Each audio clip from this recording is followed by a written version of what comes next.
Hey, BookTube, welcome to Jackie's Literary Corner. And since I took so long to update last time, I thought I would do an update today. And I am off tomorrow, so I will have plenty of time to do some reading for the next 2 days.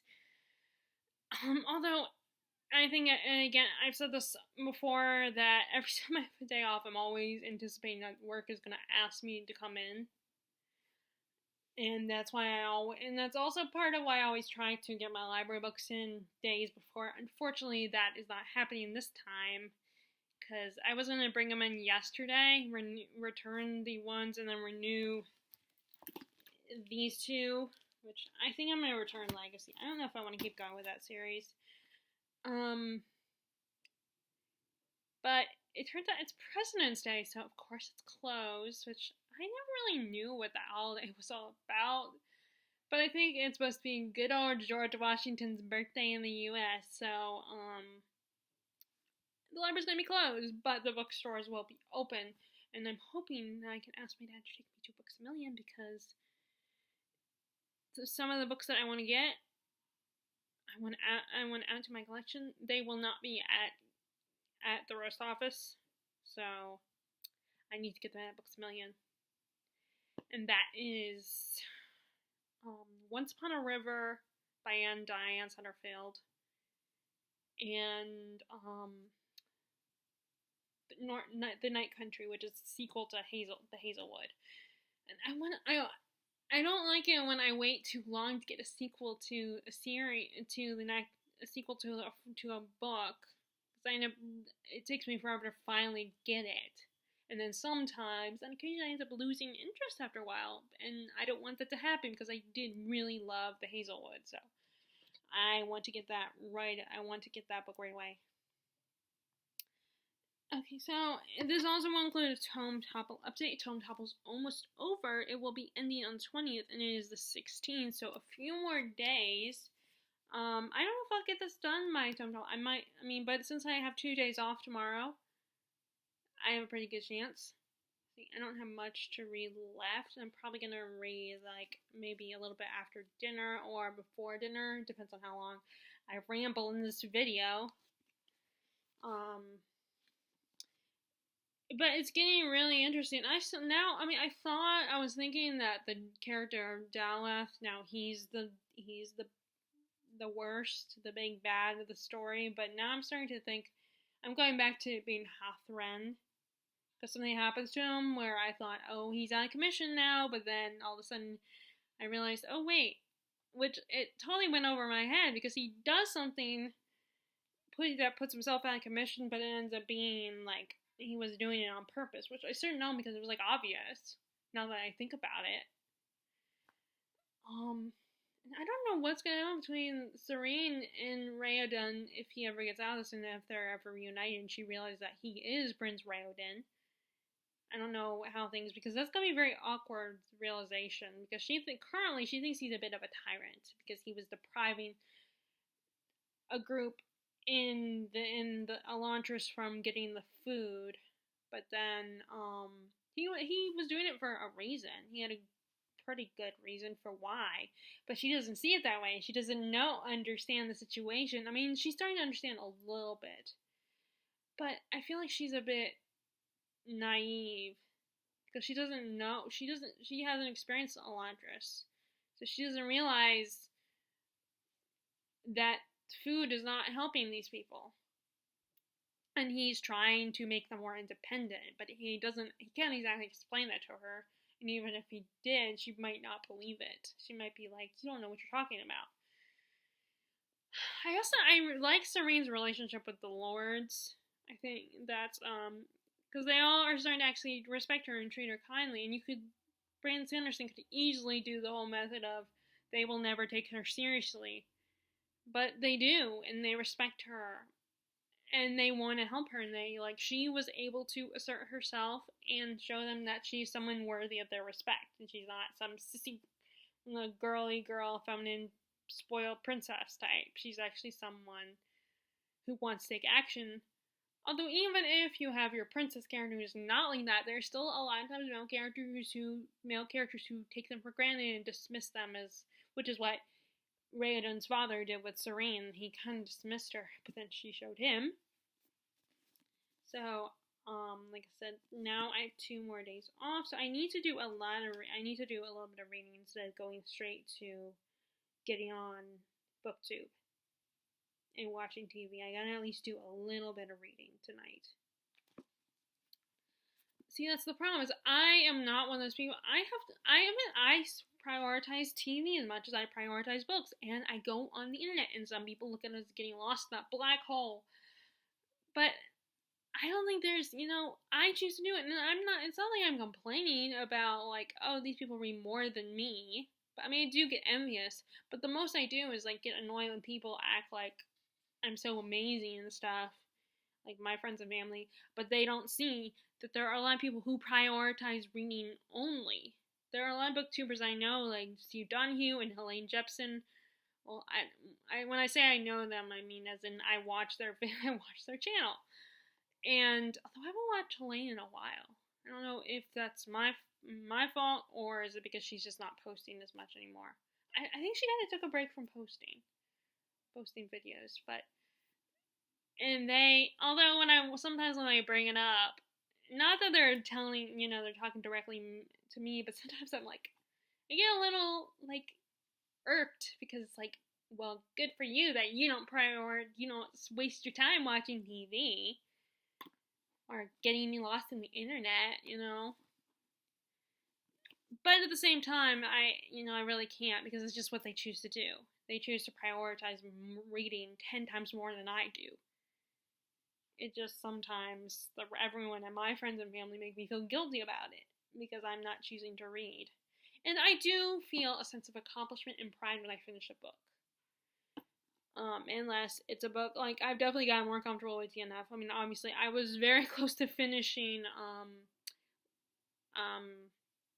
what is it? Where is it? It says in here, Flashback. But then I had enough of it. So I was like, okay, I'm done. I don't want to read anymore. And I was very close to being done. There was a pretty decent chunk left, but I was very close to being done. And if I quote unquote forced myself, I probably could have finished it. I was getting fed up with what was going on, and it didn't help that, Fitz, the character Fitz, who I don't like and think is an irritating character, was the star of the show at the moment. And, I mean, my only hesitancy about giving up on the whole series is there's only 2 more books left. I mean, I have Legacy, and if I could potentially keep it, because I'm not going to the library until Tuesday, so I have, but, I just don't know if I want to keep going with it, and I just want to know answers. That's the other hesitancy, is I want to know what's going to happen, and also Legacy features Keith a lot more, who is my favorite character,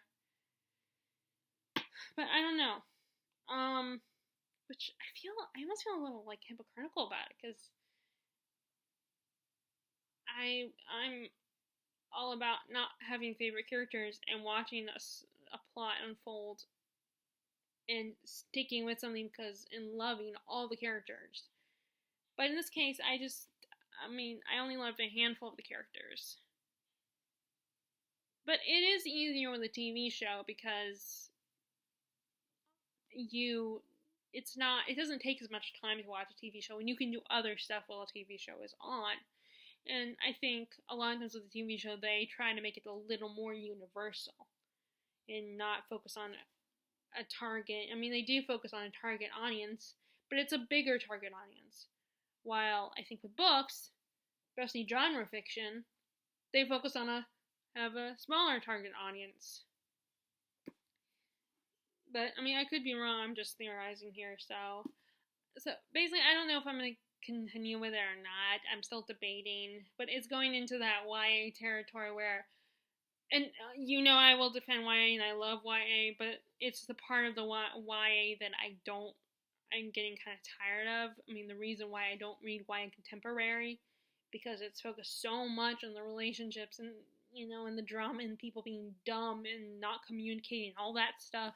Sometimes they can be cute, But most of the time, a lot of times I give, like, especially if I read romance, I'll give it like 3 stars because it was like, it wasn't terrible, but it wasn't like my all-time favorite ever. It didn't like, doesn't, it rarely ever gets to me. I mean, the closest, like, a story that was focused on a romance is like the classics or like something like Outlander, which, yes, the romance is priority in that one. And see, that's where I always worry that, like, people will be like, well, no, you do read romance because you love Outlander, but I only read certain romances in my defense. And I have made exceptions here and there. I'm not, like, not against the genre, it's just not my jam. And I do like it when it's in the story, but I don't want it to take over the story, which is what it was doing in Flashback. I feel like it was taking over the story. Actually, speaking of that, I was thinking I only read a few, but actually I read a lot more tomes this time around because I finished Red Season Random Skies. I got most of Flashback read, and I count it on my good part of my Goodreads challenge because it doesn't matter anymore because I set my challenge to really low. I mean, it's only 10 books for my challenge, so it's like still more than one, but I don't know. I don't like the idea of just doing one book. I feel like a challenge you should put in, like, do more than, and nothing against those people who decide if that's what you want to do, you just want to put one book. But I like that I have a goal to meet, a certain number to meet. But I actually read The Fellowship, or not read, I can't say read it. I actually just listened to it on audiobook. And I'm familiar with the story, so I feel like it's, for those people who say that, how can you, like, because when you're listening to an audiobook, you're doing multiple things. It is true. A lot of times people are cleaning their house, driving in their car to go somewhere, and running errands or something, so you're not entirely taking in the book. I think that's what Steve Donahue was saying in his video where someone asked him about it. That's his opinion on it. But I think it's an easier way to, and yes, there's I can't remember the channel name, NMD or something, English, like a studying literature YouTube channel, and he was listing different ways to read more, and he did mention audiobooks. But if you're kind of a beginner where you don't read a lot but you want to get into more reading, he recommends don't do audiobooks because it's like you're not entirely taking in the story. And I was actually the first comment, and I was saying how I personally think audiobooks do count because you are taking in the story to an extent, and there are people that just can't, people that are like dyslexic or something who just can't read. But he did make a good point that, well, you're not learning to do it if you just listen to audiobooks all the time. So I responded back to him saying, well, you got a good point, and I agree. But I also think that, it's, if you put too much pressure on it, and it is a struggle, especially if you are someone with dyslexia, then you want to give them a break every so often, and you don't want them to not enjoy reading anymore. So sometimes it's nice to just get a book, let them listen to a book as a reward instead of trying to learn to read the book. Just listen to it. So yeah, he was one of the first non-booktuber channels that I think I respond, or he's more of a YouTube, I think. So anyway, long story short, I've seen the movie, so I know the basic plot of Lord of the Rings. So the only thing is that there were a lot more details, and there were certain events that Peter Jackson changed. Like I was telling Terry about this, because she doesn't watch the behind the scenes stuff as much as I do, so I was watching this little documentary on my extended edition of Return of the King. There's a documentary on Tolkien and his creation of the Lord of the Rings. And sometimes I just want to watch that. Sometimes because I like that kind of stuff, watching documentaries about people that create things, and I find it really interesting, particularly when it comes to a subject that I care about, of course, which literature is one of the many subjects, one of the few subjects I really passionate about, obviously. And Jackson, I think it was on that one. It wasn't, I think it was also about the making of the movie too, of course. And he said that some of the, Shelob's lair stuff and climbing the stairs, those stairs embedded into the mountain, that was in the Two Towers in the book, but he moved it into the, in Return of the King to make it more chronological, because he actually starts Return of the King with the part when after the whole battle on Isengard and the flooding and all that, and Gandalf, I was supposed to call him Dumbledore, Gandalf, and Aragorn, I was supposed to call him Aragorn, Aragorn, Gimli, and Legolas come across, find Merry and Pippin. And I noticed when I was listening to it, now there were bits and pieces that I missed because I was doing that thing that people do when they listen to audiobooks, which is multitasking. But I think that it was more we don't see what Merry and Pippin did. We're just told what they did. They just tell everybody. Although we didn't get the whole tree thing, the whole when they met Gandalf, not thinking he was Saruman. I always get those two mixed up. Well, and I did in my review, I said I wish we got more of this thing, but it's probably because I'm kind of spoiled by the movies anyway.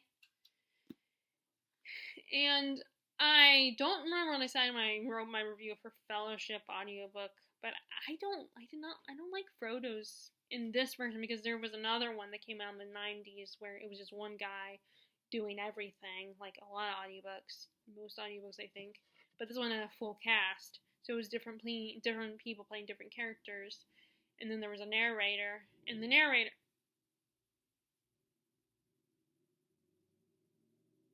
oh, never mind, there was a car.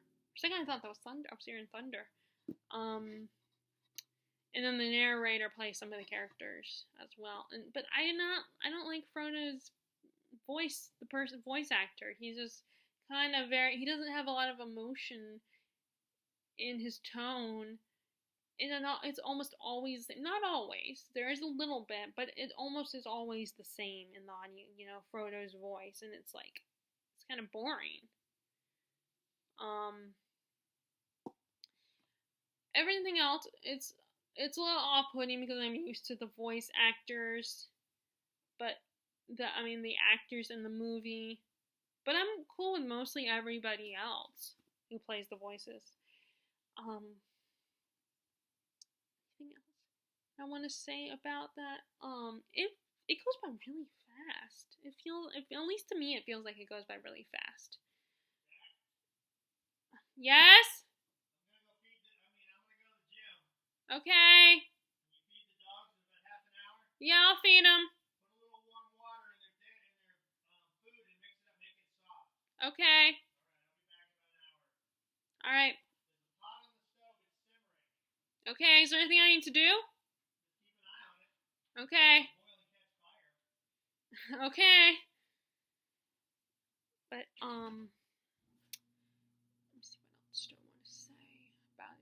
I lost my train of thought. Sorry, that was my dad interrupting me, letting me know I was going to the gym.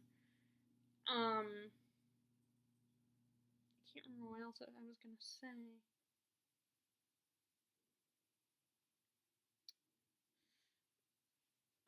Dang it. Okay, I was talking about the audiobook. The Two Towers audiobook. What was I going to say about that? Oh yeah, I was talking about how it felt like it goes by really fast. I was expecting me a little bit longer than it was, but it actually is not that long. But then again, you're just reading, it's just being read to you, and there's a bunch of people playing the voices, but there's no special effects, there's no big massive action sequences. You just get the sound effects, but there's no actual you're not seeing a bunch of extras fighting, beating the crap out of each other. So, sorry, let me get the.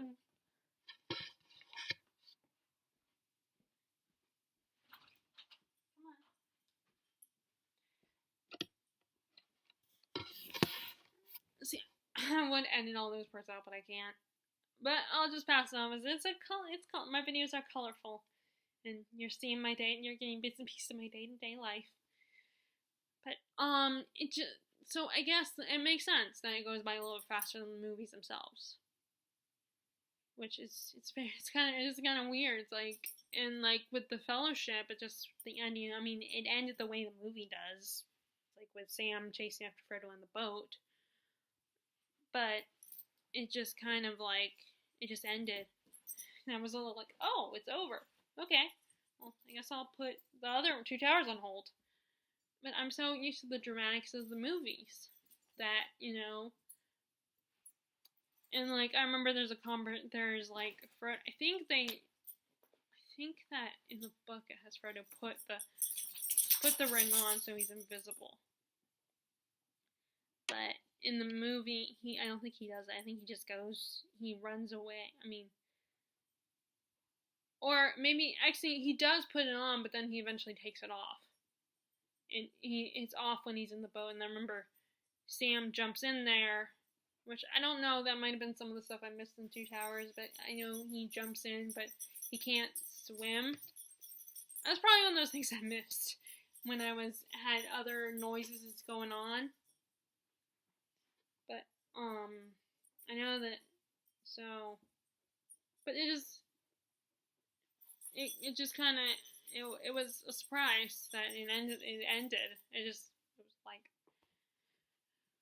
but with Two Towers, I was anticipating the ending, not out of boredom or anything. I was enjoying it, of course. I was good. It was just, I was watching the finding out where it was going to end and stuff, so I could, return it and stuff. And I have a hold on Return of the King now. And then I think after, to mix it up, I'm going to get Sadie, which is a popular YA novel. It's about like a girl had gone missing years ago, and her sister's looking for her or something, and there's a podcast about it, something like that. It's a mystery, and I figured it's something to throw, something new and different for me. Since I'm trying to get into mysteries more, and March is a month. March Mystery Madness is this month. There's just a lot of readathons going in that I'm kind of interested in participating. There's March of Mystery Madness. There's March of the Mammoths. Which, no, it's not. Don't get it mixed up with that whole, I know there's a readathon called March of the Mammoth that's about actual mammoths. Or just reading about extinct animals or something. But no, this is where you just mammoth-sized books. Books that are, huge, over 800 plus pages.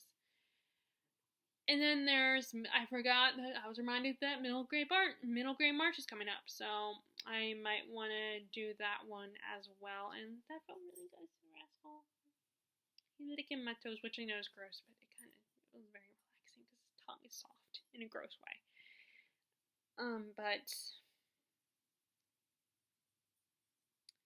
So I might bring some of those, like a middle grade. I'll probably bring the Calling of Morgan Crow. I'll probably bring that one with me when we go to my grandma's. I mean, I still have not gotten the go ahead from work, but I have a pretty good track record, so that I usually get it. So in a way, I guess I've read quite a few. I think the first two Lord of the Rings book count as tomes, 500 plus pages. I guess in a way I read those. I gotta admit, it's easier to listen to tomes on audiobook. It's definitely, because it doesn't take as long. And you could also change the speed. I just don't know how to do it, but it still did not feel like it took as long. So let's see what else. Anything else to report to you guys? I still don't know. I think I might bring a Song of Achilles with me to my grandma's. either Son of Achilles or A Gentleman of Moscow. But I almost don't want to bring A Gentleman of Moscow because I'm bringing A War and Peace, which is a Russian classic. So it's like I don't want to read another Russian book. And I think what I need to do also is bring The Eye of the World with me. And then when I get back, I can start reading Brandon Sanderson's Warbreaker. But I want to bring Eye of the World because, like I said, the show is going to happen soon. I don't know when it's going to happen, but they've been casting actors for a while for the show. And then I also at some point gotta read Time of Contempt. But that's another one of the books that I want to get soon from Books A Million. As well, but I think I don't know if it's so hard to decide because there's so many books I want to get that, like, unfortunately I can't do those giant book hauls that a lot of booktubers do on here, and I can't afford to do that. And I just got my tickets for GalaxyCon. And then I mentioned that there's 2 actors from the Magician series that are going to be there that I want to meet, my 2 favorites, actually. Although I really don't have... I love all the characters, but these 2 I kind of lean more towards as being favorites. What time is it? Okay, you got 10 minutes. 10 minutes. The dogs EAT at 5:30, between 5:30 and 6. So, and it is 5:20. Okay, so I guess that's really all I gotta say. I just wanted to give you guys an update since it had been a while it took me a long time before I made the last update I did. So fingers crossed I get Elantris done in the next 2 days, although going to Books A Million might throw me off a little bit. Which I love it. See, this is one of the things I love about these bookmarks, these magnetic ones, is that they'll stay. If you drop the book, or like you put the book in your bag and it's very deep, sometimes bookmarks will slide out if you jostle it around. But with a magnet, it will stay because it's magnetic. So it will. Anyway, if you guys like this video, be sure to give a thumbs up. Click subscribe if you haven't already. I hope you're enjoying your reading. Feel free to share what you're reading in the comments below, and I will talk to y'all later. Alright, bye!